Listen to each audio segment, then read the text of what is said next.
How's it going, everybody? I'm Matt from TheBeerFiles here with my good buddy Pat. I'm Pat. The resident mead master on TheBeerFiles. Yes, and sir. Today is our first official video beer review. Beer review. Pretty excited for this. We're trying to get the last nice day, probably the last nice day out here in New England of the year. It's a little chilly. A little chilly, but it's it's warm. It's November. You gotta enjoy it while you can. So Exactly. We're sitting here outside, getting ready to try Imperial Biscotti Break from Evil Twin Brewing.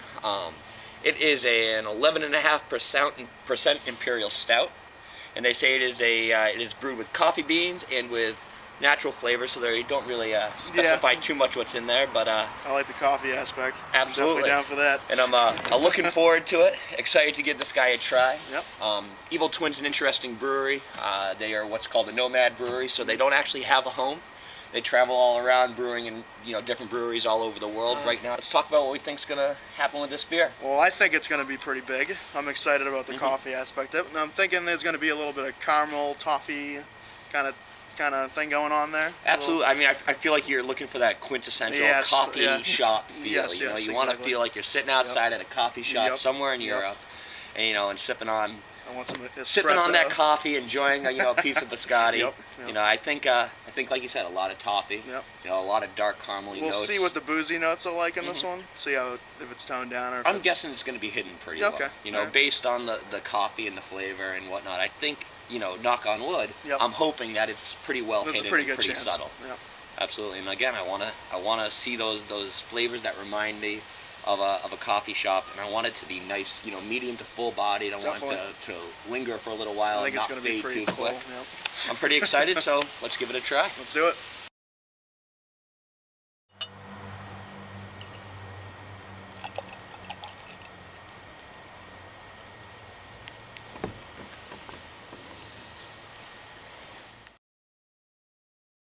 All right. Start with the nose. Okay. Be honest, it's more subtle than I expected. Yeah, it is more subtle than I expected too. Get a little chocolate. Yep, some roasted notes, some chocolate notes. Most definitely.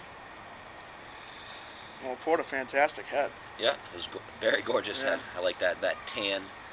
Oh yeah, nice and creamy looking. Absolutely, very inviting. Dark as night. Yeah, I mean, I'm getting a little bit of toffee, some roasted notes, Get some a little caramel. coffee. I mean, hints of coffee. A little bit of coffee. Not nearly nothing as serious. much. Yeah. Absolutely. And it's a smooth coffee. It's not really a biting, bitter coffee. At least not from the nose. You're not expecting like a really dark roast. I think I mentioned like it before, like espresso almost, but it's like a muted espresso. Absolutely. Absolutely. Oh, nice. No, it's a nice aroma. It's subtle. It's balanced. It's not too potent, but you can definitely tell that there's going to be some interesting flavors and notes coming. Absolutely. All right. Well, nice. Okay. Prost.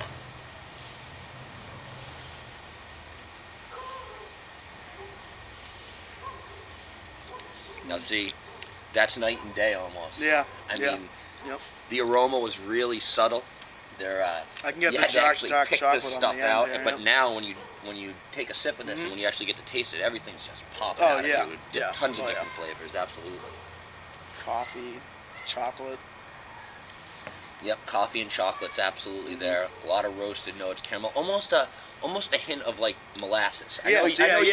You haven't done it yet, I don't think. There's a little twang of molasses there, a little twang or whatever you want to call it. But one of these days, I keep trying to convince you to take a spoonful of that caramel molasses. And it's light. The caramel molasses, and this reminds me of that a lot in the fact that it's not an overwhelming, very cloying, sticky molasses flavor, but it's like a light sweet molasses flavor. Yeah, what I'm taking away from this is the best part of it is the mouthfeel, I think. Yep. Really nice. Yeah. The relatively low CO2 is kind of giving it a nice creamy, very palatable. It's got some of that like velvety type. Yeah, velvety, absolutely. exactly. Yep. Absolutely. It certainly isn't jumping around in your mouth as you're drinking. It's just sitting there nicely. It's good. And that was one of the things we were flavor. talking about with our expectations, was hoping that you'd get that nice mouthfeel that stuck around and lingered for you. It sits on your tongue for a little while. I wouldn't go as far as to call it sticky. I wouldn't say it's really a sticky beer, but it definitely, holds on to your tongue for a little while. It clings there. Yeah. But I think when we were talking about the boozy aspect of it, I think it's like lightly light to mid. Yeah, and you get a little bit on that finish. On the finish. There's a little bit of a kick. I was kind of hoping for that anyway. I mean, it's not kicking me in the jaw here with the with the alcohol. It's tough to explain, but some characteristics that remind you of that when they're calling it a biscotti. Yes, right? You're starting to get exactly. like you're dipping, that biscotti into a coffee, and you're starting to get that feel. Yep. Sometimes maybe it's just playing tricks on your mind and making you feel a certain way. The name Mental and the flavor, but you're starting to get that coffee house. It's going down. Feel. It's going a little too easy. Yeah, exactly. We're drinking it at like cellar temperature. One review today. Yeah. We're drinking it at cellar temperature, so it's it's not quite freezing here. No. Not like the outside. Which is good because even now, as it continues to warm up and be out of the bottle, those aromas are still subtle, but I'm starting to be able to get a little bit more out of it. That's matching up to the flavor a lot. So if we were sitting on Untapped right now, one of our favorite our social favorite networking apps, for if beer, you're not on it, join it. Yes. Yep. How many stars would you be giving this guy, and why? I think I would be giving this a 4.25 if that was able to be rated that in Untapped. Hint. Yeah. Untapped. Get on that, fellas. Get on that. We'd appreciate it. All right. I think just because, let me see. What would I say here? Whatever you say, just try and make sense. That's usually the key. My Generally, is trying we to don't. make sense. We don't make a lot of sense. That word sounds good. I'm gonna use it. I mean, I think for me, and I'm right about with you. I'd probably give it a 4. Just a little bit lower. And for me, the reason it's getting that 4 is the aroma, is the nose. Exactly. I find it a little lacking on the nose. I would have liked a little bit more. I was searching for a reason. There's my reason also. Yes. Copycat. Yeah. When in doubt, copy Matt. Make t-shirts. Yeah, we could make t-shirts. So the nose is probably the negative. The mouthfeel, for me at least, is my favorite. I like it a lot. Yeah. I think the nose is just a little failing on it. I mean, in terms of trying to, if you're going to name something Imperial Biscotti Break, should probably have some booze and it's a hell of a good remind break you to of some take coffee and whatnot. So I think it definitely accomplishes that goal. And it's another good beer by Evil Twin. Yeah, absolutely. Till next time, have fun drinking. Yeah. And we'll talk to you soon. Cheers. Cheers.